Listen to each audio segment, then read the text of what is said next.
He's coming back for a spotless bride, without stain, wrinkle, or any other blemish. But when I look in the mirror, I feel I've missed it. As I look at just another sinner saved by grace, but evidently that grace wasn't big enough to save me from the sin that constantly has me by the throat. I watch as I rush into every opportunity for iniquity, and as I bow down to every appearance of inequity. And sometimes it would surprise me if I learned that your fury was still in hot pursuit of my soul. But I find that despite my best efforts, your heart pursues mine. Like the sun chases after the moon and will not let up until that day when the King of the sky, you, becomes one with the ruler of the night. Me, yes, you pursue me. Even when I throw up my fists and let you know that if you come one step closer, you'll never see me again.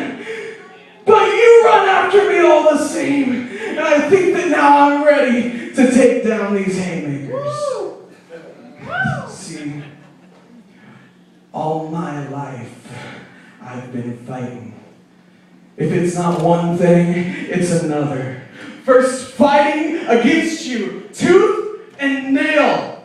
Not wanting someone else to lead me, preferring the freedom to make my own choices and choose to live a life of dying. But still, you came after me and ensured that the minute I turned around to see what was behind me, you would be there, ready to wrap me up and wipe away the fears and regrets. So you took me in and started to clean me up. Alcohol swabs on my blood-drenched knuckles amp up the pain but keep away the infection.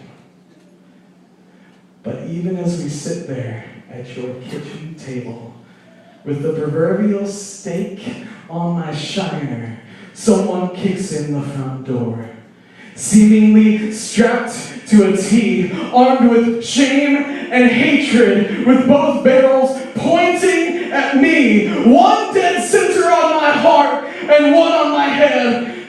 But you sit there, still and contented, like the battle had already ended. So I figured this one was mine to fight. I spring up again, running headlong into a battle I was designed to lose. I throw in all I have, all the same, because I'm convinced this is life or death. As I fight, I grow weary, because this adversary is worse than the other, because he's not as gentle. I look up at the kitchen table, through eyes already half swollen, to see the same quaint expression, and it draws my fury. I cry out through the broken teeth and bloody, bruised, and bulging lips. Why do you just sit there? Why don't you come fight beside me? To which I hear an echoing reply of, I already did.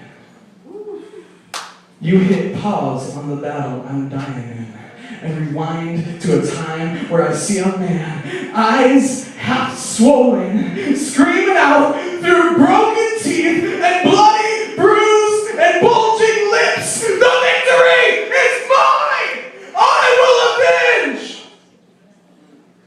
Fast forward to a time when I stand and watch as the simple breath from your nostrils breaks my opponent's spine. I may not be good at fighting, but I'm glad to see I don't need to. He's coming back for a spotless bride, without stain, wrinkle, or any other blemish. I'm glad to know now that that's not all up to me. Amen.